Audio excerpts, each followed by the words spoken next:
बिस्मिल्लाहिर्रहमानिर्रहीम। हम आज बात करते हैं यूरिक एसिड के हवाले से।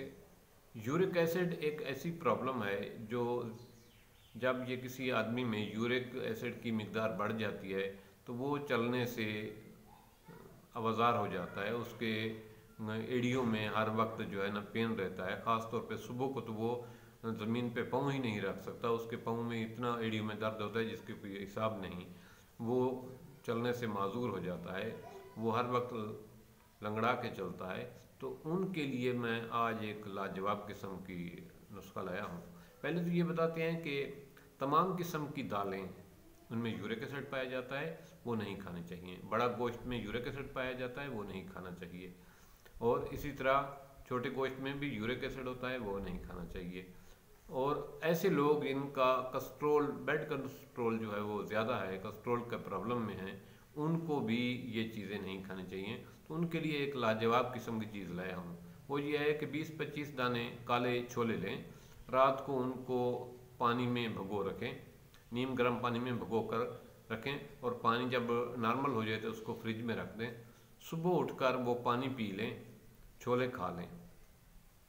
और इसके साथ वो छोले, काले छोले जो है ना, उनका सालन बनाकर भी इस्तेमाल करें दिन में एक दफ़ा।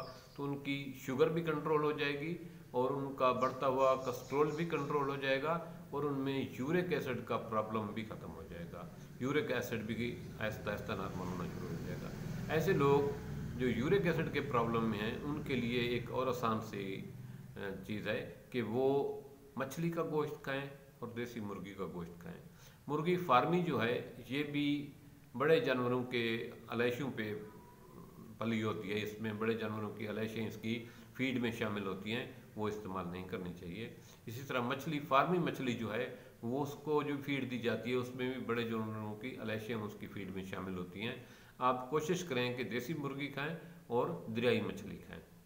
इसके साथ ऐसे लोग जिनको शुगर नहीं है, उनके लिए एक यूरिक एसिड का एक और टिप्स है, बहुत कामयाब और बहुत मुजरब। वो ये है कि आलू का जूस निकाल लें। आलू का पानी जो है निकालने के बाद उसको एक बोतल में महफूज कर लें। सुबह निहार मुँह जो है ना, वो 2 चम्मच आलू का पानी लिया करें, तो आपकी जो है ना यूरिक एसिड भी ख़त्म हो जाएगा और आपकी शुगर भी कंट्रोल हो जाएगी। लेकिन शुगर के मरीज़ आलू के पानी को हरगिज़ न लें, क्योंकि आलू के पानी से शुगर बढ़ जाती है। सिर्फ यूरिक एसिड के मरीज़ों के लिए ये आलू का पानी जो है बहुत मुफीद है। थैंक्स, दुआ में याद रखिए।